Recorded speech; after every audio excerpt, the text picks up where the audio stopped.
At 65, Aaron Dennis towers over the whiteboard beside him. Blue marker in hand, the 22-year-old hunches slightly to jot down suggestions being shouted by a group of people deep into a brainstorming session.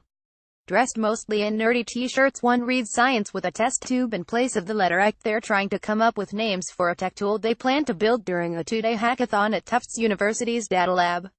The group includes computer science PhD candidates, mathematicians, political operatives, and experts in so-called geographic information systems, or GIS.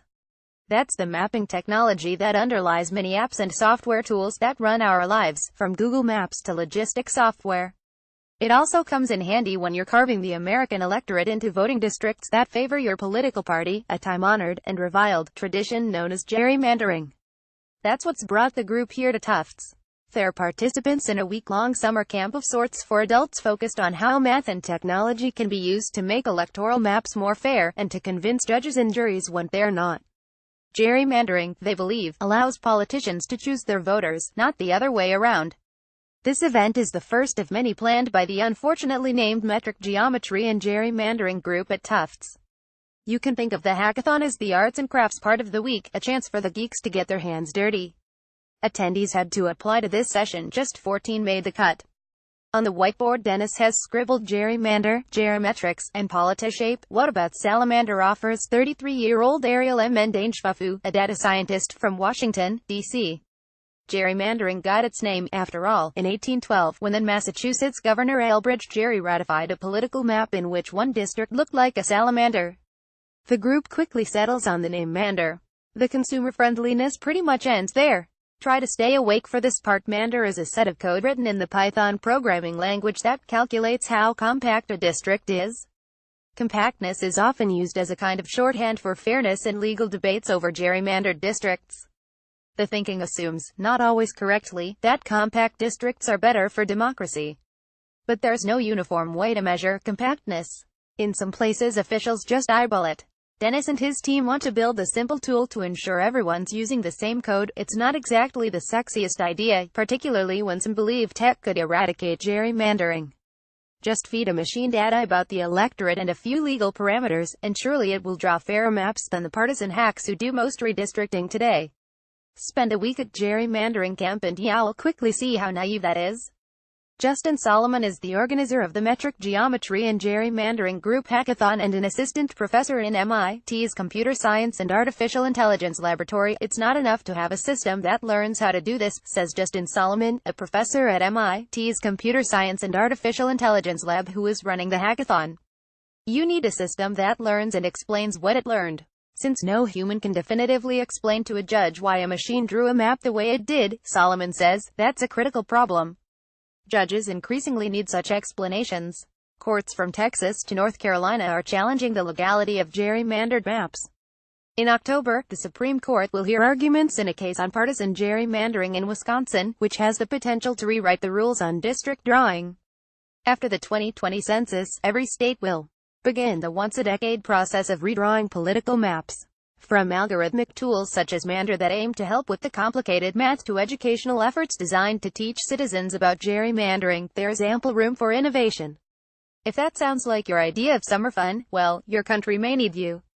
A not-so-simple solution. Moonducken has been overwhelmed with criticism from her fellow math geeks lately. Since founding the Metric Geometry and Gerrymandering Group at Tufts earlier this year, the geometry professor has been inundated with condescending emails, calls, and handwritten letters. There's a kind of arrogance you see from the math and tech side, which is, these idiots just haven't asked us. We can solve that problem, Ducken says, the sleeve of her black and white blouse rolled up to reveal a heart tattoo on her right forearm. It's a special flavor of arrogance about this problem that's really destructive. Truth be told, Ducken used to be one of those people. She first became interested in gerrymandering after attending an American Political Science Association event several years ago as a tourist, she says. That's where she learned about the various ways mapmakers assess a district's compactness. You could, for instance, take the distance from a district center to its outermost point, or measure the length of its perimeter. If districts are supposed to group people based on where they live, the thinking goes, then districts that zig and zag across the map are suspect. Such designs may be trying to avoid voters from one party in that district or water down the opposition's votes in another. In the world of gerrymandering, the practice of stuffing the opposition into a few districts and spreading the remaining votes thinly across multiple districts is called packing and cracking. There are often good reasons for oddly shaped districts. A mountain range may get in the way, or map makers may want to keep intact a so-called community of interest, such as native Spanish speakers. But examining a district's shape is often only a starting point. As a geometrist, Duncan believed it might be something she could introduce to her students. I thought, I'll just find the best book or article about all of those metrics and incorporate it into our class, she says. After some digging, she realized that there are plenty of ways to evaluate a political map and little agreement about the best method. Different techniques will yield different answers to this question: is this map gerrymandered? So Duncan resolved to bring together math and technical colleagues to forge a consensus around the measuring tools, and to assemble a network of experts to help people engaged in gerrymandering disputes. People like Megan Gall. As the chief social scientist at the Lawyers Committee for Civil Rights Under Law, Gall crunches the numbers that underpin the committee's voting rights cases. Since 2013, when the Supreme Court rolled back a critical piece of the Voting Rights Act that required some states and jurisdictions to clear changes to voting practices with the federal government, the committee has been flooded with alerts about potential instances of race-based gerrymandering. The racial impact is crucial because the Supreme Court only considers a district improperly gerrymandered if it discriminates against a racial or ethnic group. Gall typically works on 5 to 10 cases at a time, digging into the data to look for signs of racially polarized voting, crucial to showing a map is discriminatory. That often requires compiling a decade's worth of data on a district's changing borders, the demographics of the voting age population, voter turnout, and election results. She then uses a mathematical model to estimate how many votes a candidate received from different racial groups. If, say, candidates overwhelmingly preferred by black voters have never been elected over a decade, Gall says, that's a red flag for the courts. Finding those red flags isn't easy, however. For one thing, individual votes are secret, so understanding a racial group's preferences rests largely on demographic data about the residents of a neighborhood. Then the necessary data is often not easily available or available in one place. That sort of data hunt can be so difficult and still turn up no data, she says. Which is why Gall's eyes widen when she talks about how technology could make her job a little easier. In a magical world, where I had all of that information by state, she says, holding her hands in front of her as if hovering over a crystal ball, it would give me an analytic edge. In other arenas of gerrymandering research, computing power isn't just helpful, it's required. The computing demands are so intense that they've drawn the attention of Wendy Cho, a research scientist at the National Center for Supercomputing. During the Tufts conference, Cho described her parallel evolutionary algorithm for redistricting, or PAIR. The algorithm aims to analyze every possible way to divide a state into districts, then assesses the degree to which a specific map is like the others, or an outlier. This statistical technique is used in many specialties, from breaking cryptographic codes to DNA sequencing. The number of possible maps is so astronomical that Cho runs PAIR on the Blue Waters supercomputer at the University of Illinois, which can perform 1 quadrillion calculations per second. Bringing such computing firepower to bear is warranted, Cho says. This ability we now have to compile, synthesize, and analyze massive amounts of information can be used not only for your GPS to get you a good restaurant recommendation, Cho told the conference. We can use it to improve society. Richard Barnes and John Casellas Connors collaborate on the Mander project during the hackathon. Scott Brower for WIRED. A nonpartisan approach. At this point you may be wondering, what side are these guys on? Suffice it to say, not many of the 600 attendees rode the Trump train to gerrymandering camp.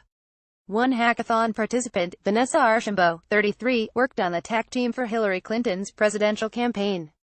She and other attendees say Democrats are particularly motivated to redraw political maps because they hold so little power right now. Republicans control the White House, both houses of Congress, 34 governorships, and 32 state legislatures. That said, Duncan designed the group to be deliberately nonpartisan, and the conference was about as free of overt politics as a meeting about gerrymandering can be. During a week in which Donald Trump threatened to rain fire and fury on North Korea, there was scarcely any talk of his administration.